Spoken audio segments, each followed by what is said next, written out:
ভাই আপনি এখানে আসলেন, এই বাগান দেখে আপনার অনুভূতিটা একটু প্রকাশ করেন, কেমন লাগছে?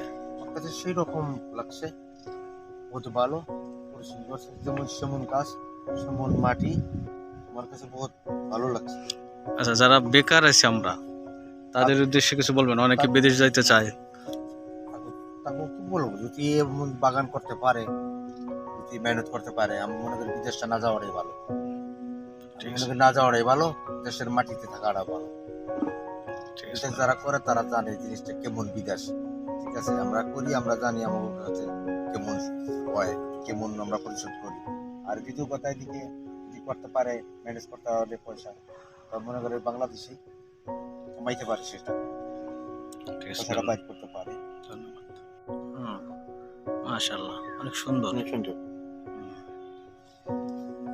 প্রত্যেকটা গাছে থোকায় থোকায় পেয়ারা। সেই রকম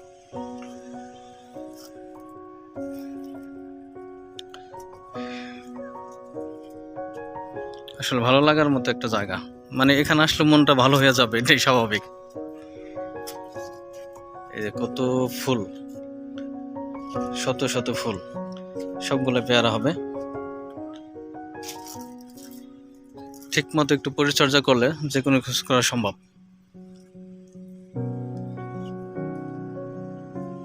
একটা গাছে কতগুলা পেয়ারা দেখেন, অসম্ভব সুন্দর একটা দৃশ্য।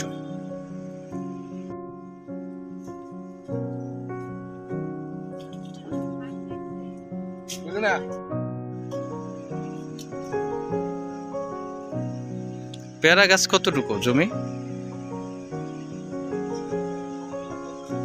4 বিঘা।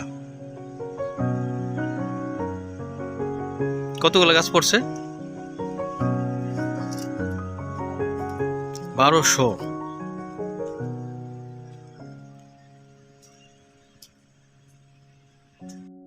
সবগুলোর সাথে পেয়ারা। আচ্ছা, এই কাগজ দেওয়ার কারণে কি নষ্ট হয়ে যায় না? না, ভালো থাকে? ভালো থাকে। আচ্ছা।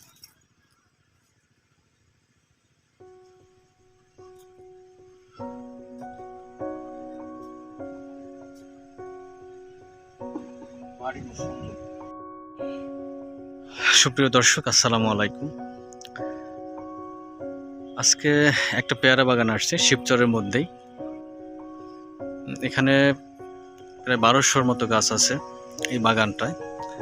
এটা মূলত দ্বিতীয় বছর, মানে দ্বিতীয় বছরে ফলন হচ্ছে। গত বছরে এটা বেশ কিছু ফলন হয়েছে, এটা দ্বিতীয় বছর।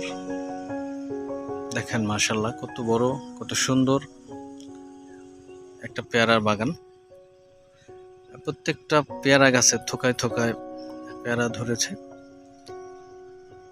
অত্যন্ত সুন্দর। এটা আসলে সমন্বিত একটা কৃষি ফার্ম বলে, কারণ পাশে আছে বড়ই। এটা ছোট গাছ, এই বছরে লাগানো হয়েছে। এখানে আছে বেশ কিছু গাছ। দেখেন অত্যন্ত সুন্দর একটা পরিবেশ, নিরিবিলি পরিবেশে সুন্দর একটা খামার। বাংলাদেশে আসলে কৃষির জন্য বিশাল সম্ভাবনার একটা দেশ। আমরা যারা বেকার আছি, তাদের আসলে কৃষি নিয়ে যদি একটু কাজ করে, তাহলে আসলে ভালো কিছু করা সম্ভব। দেখেন বন্ধুরা, কত সুন্দর, অপরূপ সুন্দর একটা দৃশ্য, যা আমাকে মুগ্ধ করেছে।